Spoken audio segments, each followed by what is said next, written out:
नमस्कार दोस्तों, एक बार फिर से आप सभी का स्वागत है मेरे YouTube चैनल पर। आज एक और इम्पोर्टेंट टॉपिक आप लोगों के बीच लेकर आया हूं।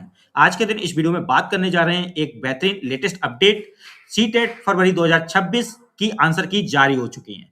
इन आंसर की सीट्स पर आप हर एक पेज पर नीचे देखेंगे ए इक्वल यानी ए के बराबर में 1,2 लिखा है, बी के बराबर में 1,3 लिखा है और सी के बराबर में 1,4 लिखा है और डी के बराबर में 2,3 लिखा है, ई के बराबर में 2,4 लिखा है और एफ के बराबर में 3,4 लिखा है और जेड के बराबर में और लिखा है। क्या है इस लाइन का मतलब, समझेंगे बारीकी से इस वीडियो में। इसलिए वीडियो को बिना स्किप किए हुए अंत तक जरूर देखिएगा। वीडियो को लाइक शेयर कमेंट जरूर कीजिएगा। चैनल यदि अभी तक सब्सक्राइब ना किया हो तो चैनल को सब्सक्राइब करके बेल आइकन को हिट करके और जरूर सेलेक्ट कर लीजिएगा। तो कंटिन्यू करते हैं वीडियो। देखिए, यदि किसी भी प्रश्न के आगे, जैसे ये 25 नंबर का प्रश्न दिख रहा है जिसके आगे अभी क्या लिखा है 3, यदि यहाँ 25 प्रश्न के आगे लिखा है ए, तो इसका मतलब है जिसने भी पहला और दूसरा उत्तर इनमें से कोई एक लगाया हो, यानी किसी ने एक लगाया है किसी ने दूसरा उत्तर लगाया है, तो दोनों के सही माने जा रहे हैं। समझ गए बात?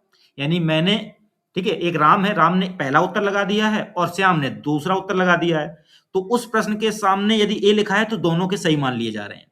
क्लियर? यदि बी लिखा है किसी प्रश्न के आगे, तो यदि किसी एक कैंडिडेट ने पहला उत्तर लगाया था और किसी दूसरे कैंडिडेट ने तीसरा उत्तर लगाया था, दोनों के सही माने जाएंगे फिर यहां पर। क्लियर?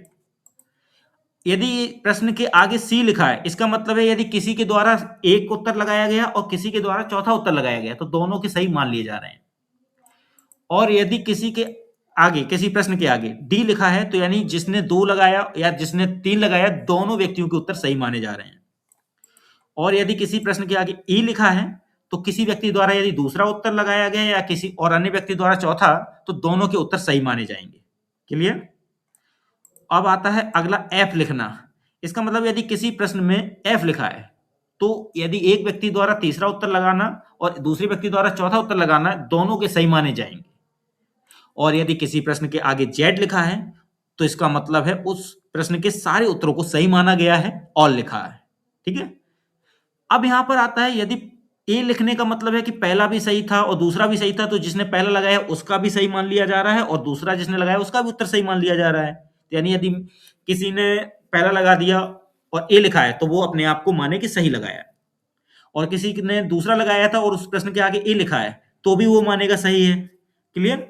और किसी ने तीसरा लगाया और ए लिखा है प्रश्न में, तो उसका गलत माना जाएगा। ठीक है? यहां पर सिर्फ 2 ही ऑप्शन को सही दिया गया है ए में, पहला और दूसरा। इनमें से कोई एक यदि किसी के द्वारा लगाया जाता है तो वो सही माना जाएगा, और यदि अन्य ऑप्शन यानी ए लिखा होने पर तीसरा लगाना या चौथा लगाना गलत माना जाएगा। क्लियर? ऐसे ही अन्य प्रश्न में भी होगा कि जो संख्या यहां लिखी है ऑप्शन की, कि बी यदि लिखा है तो पहला वाला और तीसरा वाला ही ऑप्शन सही माना जा रहा है, दूसरा और चौथा वाला गलत होगा जब बी लिखा होगा। तो इस तरह से ये संकेत कर रहे हैं कि ए के आगे जो लिखा है वो वाले ऑप्शन सही हैं, इन दोनों में से जो लगाए गए हैं। इसके अलावा वाले जो होंगे वो गलत होंगे। ऐसे ही बी के लिए भी, सी के लिए भी और डी ई एफ के लिए भी। और जेड में क्या है कि सारे ऑप्शंस को सही मान लिया जा रहा है। तो इन संकेतों का अर्थ मैंने यहाँ क्लियर कर दिया। वीडियो अच्छा लगा हो तो लाइक शेयर कमेंट जरूर कीजिएगा। चैनल यदि अभी तक सब्सक्राइब ना किया हो तो चैनल को सब्सक्राइब करके बेल आइकन को हिट करके और जरूर से कर लीजिएगा। मिलते हैं अगली बार एक और इंपॉर्टेंट वीडियो के साथ। आज के लिए बस इतना ही। धन्यवाद।